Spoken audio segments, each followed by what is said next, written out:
I have with me today Mr. Atul Keshap. He is the president of the US-India Business Council at the US Chamber of Commerce, and he has been former Chargé d'Affaires of the US Embassy to India. Welcome to The Print, Mr. Keshap, and thank you so much for giving us time. Thank you, Nayanima. It's great to see you. Thank you for your time. Thank you so much. So even as we speak, there is a war going on at Ukraine, and we've seen the kind of war that is going on, that's been going on for a long time now. Do you think this is going to impact businesses across the world, especially putting pressure on the supply chains? Well, first of all, I've had a great visit to New Delhi. This is my first visit as the president of the United States-India Business Council. And I've had meetings with, I think, 4 or 5 ministers, a couple more to go, 6 or 7 secretaries of the government of India. And the conversations have been very friendly. They've been very encouraging. I came to Delhi after having been in New York City. And in New York, the optimism of the financial community for India is really quite strong and very encouraging, because in uncertain geopolitical times, investors look for stability. Right. They look for countries that believe in democracy, free societies, rule of law, and where the prospects are optimistic and positive. India is projected to grow at 9% this year. So India is an anchor of stability when you look out around the world, just as the United States is an anchor of stability. Therefore, I think while there is going to be a lot of geostrategic risk in the weeks and months to come, it convinces me all the more of the logic and the strength of US-India relations. Our companies are increasingly becoming blended. They are cross-investing in each other's countries. And so the more we have of that, the stronger and more peaceful the world can become. And frankly, the stronger free societies can become. Well, that's interesting.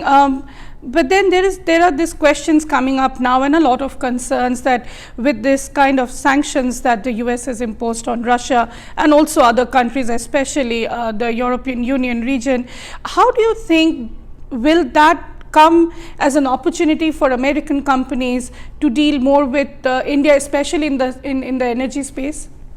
Well, look, in terms of the sanctions, actions have consequences. And I think the US government did its best to warn the world about what could possibly happen. In fact, the Biden administration put a lot of advanced information out there, intelligence information, to make sure that people knew what could possibly happen. There was a lot of strong diplomacy toward Russia to try to dissuade them from that course of action. But it is what it is at this point, and now we have to face the consequences of it all. It is having an impact on energy prices. It is going to have an impact on commodity prices. The war is still in an early stage. We don't know where it's going to go. I think there are a lot of efforts to try to resolve the situation, and in this regard, I hope that those are successful. But this is where our industrial might, our strength as stable democracies, is absolutely crucial, because our companies, Indian and American, can work together to drive down energy prices. They can work together to drive down commodity prices. They can work together to drive down the prices of finished goods. They can address the needs of people caught up in this because of this war. And it's affecting American consumers, it's affecting Indian consumers. It is going to have even more effects going forward. But our companies are world-class, American and Indian. The members of the US-India Business Council are the top companies in the world, and they are very good at responding to events. And the U.S. is also a hydrocarbon superpower. Right. And I love the fact that India is moving ahead with renewables, International Solar Alliance, great leadership by Prime Minister Modi and the government on renewables and India's energy pie, getting out of coal and moving toward more sustainable and cleaner options. Our companies can play a role in that. Our companies are world leaders in energy and across the entire energy spectrum. So yeah, I'm very confident we can work together. That's interesting, Mr. Keshap. Now, if I can ask you the question that's been going on for the last 2-3 years on US-India trade, right? We were very close to signing probably an early harvest agreement under the Trump administration. Then the Biden administration came in. We had the resumption of the Trade Policy Forum, but somehow the negotiations around the trade deal took a backseat. What do you have to say to that? Is that thinking going on now? One thing you learn when you're an American ambassador and you are 8,000 miles from your country is that you must have a really good perspective on politics at home. Right. A diplomat and an envoy must understand what's going on in his or her country. And so we train our foreign service officers to do this, to understand, and never to lose sight of what's happening at home. Mm-hmm. Politics on trade in democratic societies have been very tough over the past 15 years, increasingly so.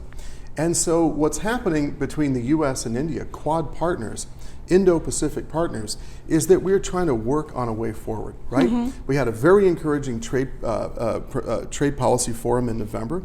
And sitting from the outside now, as a former US government official, I can see that both sides are trying their best to sort of put things in a positive frame. Mm-hmm. Now, what I have said as president of USIBC is that I believe we ought to have a framework that helps our companies and our investors and our workers thrive. I have espoused a vision of $500 billion in trade in goods and services between the US and India. It's actually not my vision, it's President Biden's vision from when he was vice president. And I have mentioned to Minister Jaishankar, Minister Piyush Goyal, and others, and in our own administration to cabinet secretaries as well, that we need to have a positive way forward because trade does follow the flag, right. And trade needs to feel that encouragement. Mm-hmm. And I think that this is win-win. I don't think anybody loses if the US and India get closer and closer together. Indian companies are thriving in the United States, mm-hmm. and American companies, many of them, are doing very well in India. We can do better. Mm-hmm. And government has a responsibility, speaking as a former government official, to create the conducive framework. Mm-hmm. So when you talk about that conducive framework, I remember there was this talk going on in 2020, 2021 with the pandemic setting in that there will be a vision that the American companies are looking at a 1+, I mean, you know, apart from China and another countries. So do you think India is living up to those expectations, or do you think in terms of regulatory policies, a lot needs to be done? So Nayanima, first of all, India has strong demographics. It has a stable polity. Mm-hmm. It is a democracy. Americans have great faith in India and Indian people. They respect India. But the truth, and I think the government of India has very strong ambition for attracting investment, made in India, mm-hmm. make in India, lots of production-linked incentives to mm-hmm. bring companies from around the world. The challenge is that we need to work on sort of ease of doing business, mm-hmm. cost of regulatory compliance. We need to look at making sure that there's a level playing field. Mm-hmm. Our companies in America don't want unfair advantage. They just want to be treated on par. And this is something Indian companies who are investing in America and working very well in America have realized that mm-hmm. our government focuses every day on the nitty-gritty of level playing field, ease of doing business, clear, transparent, stable, predictable tax and regulatory policies, so that they can then say, okay, I understand the ecosystem. I'll put $1 billion in to do this thing, and I think I can have this return on investment, and then they're happy. So if we can replicate that in India, I can tell you from my meetings in New York, there are hundreds of billions, if not trillions of dollars looking for safe harbor mm-hmm. right now. Mm-hmm. Capital wants to be safe. Right. It wants to feel protected. It wants to feel that the environment is predictable in terms of return on investment. And capital results in jobs. It results in wealth creation. It results in peaceful, prosperous societies. Your companies and our companies are building those societies. So if government can create that conducive environment, that's the key thing. And that's the message I gave to the ministers and the secretaries of the government with whom I've met during this trip. Mm-hmm. But where do you think the problem lies? Because, I mean, at least now we are seeing the government going for, the Indian government going for some of the early harvest schemes. We just signed a deal with the UAE. We are very much there to sign more deals with Australia and Canada. Why is US not coming into the picture? So I would disagree with that. I think a lot of American firms are very active already in India. We have a thriving bilateral trade that needs to keep growing. American firms are all over India and the who's who.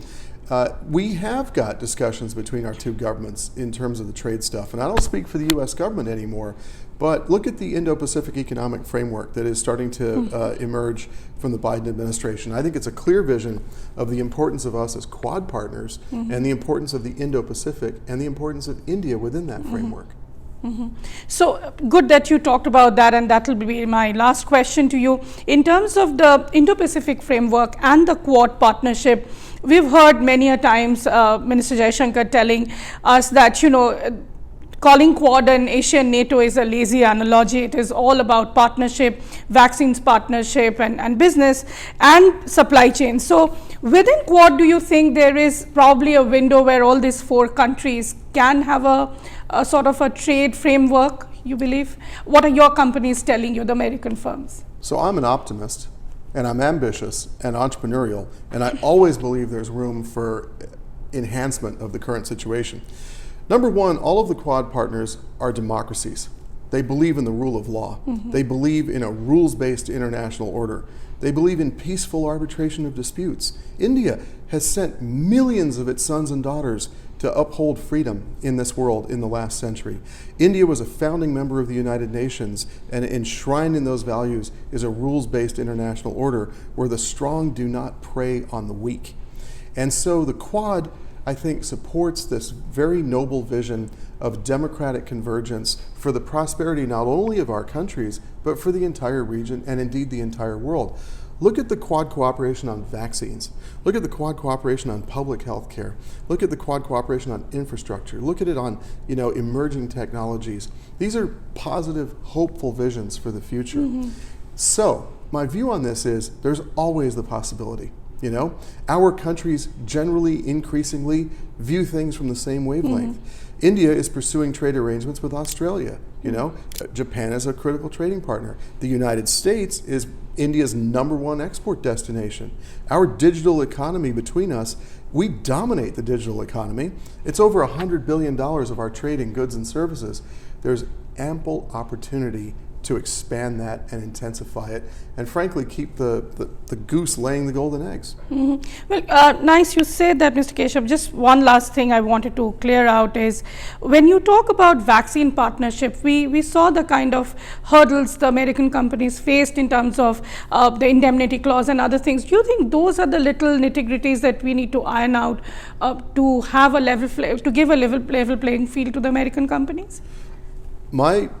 The work of the USIBC is to gather the views of our member companies, Indian and American, and provide trusted insight and constructive and respectful input to governments, both governments, on ways to smooth the path, to create jobs, to attract investment, to ensure that workers are happy, to ensure that societies get stronger and more healthy. There are 1,000 regulatory issues, there are 1,000 legal issues, there are 1,000 compliance issues where we need to take the best practices of the world and apply them so that we can have the optimum outcome, right? It's a dangerous world, it's getting more dangerous. The work that we want to do is to strengthen both of our societies. This means and governments are dynamic. They respond to the will of the people, politicians. They're constantly changing regulations and laws. We hope that as those laws and regulations are implemented, that it will be for the politics of prosperity and the politics of abundance and the politics of greater growth and happiness for our peoples. But end of the day, the companies have to be happy, right? The companies, if they are happy, means society is happy. Workers, businesses, right. Investors.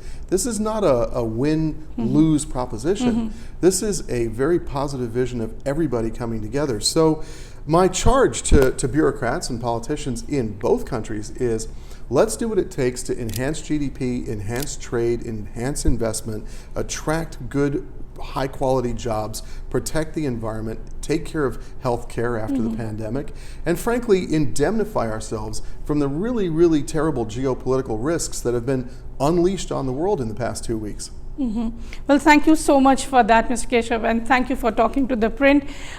This is Nayanima Basu for ThePrint. With me on camera is Nirmal Potra.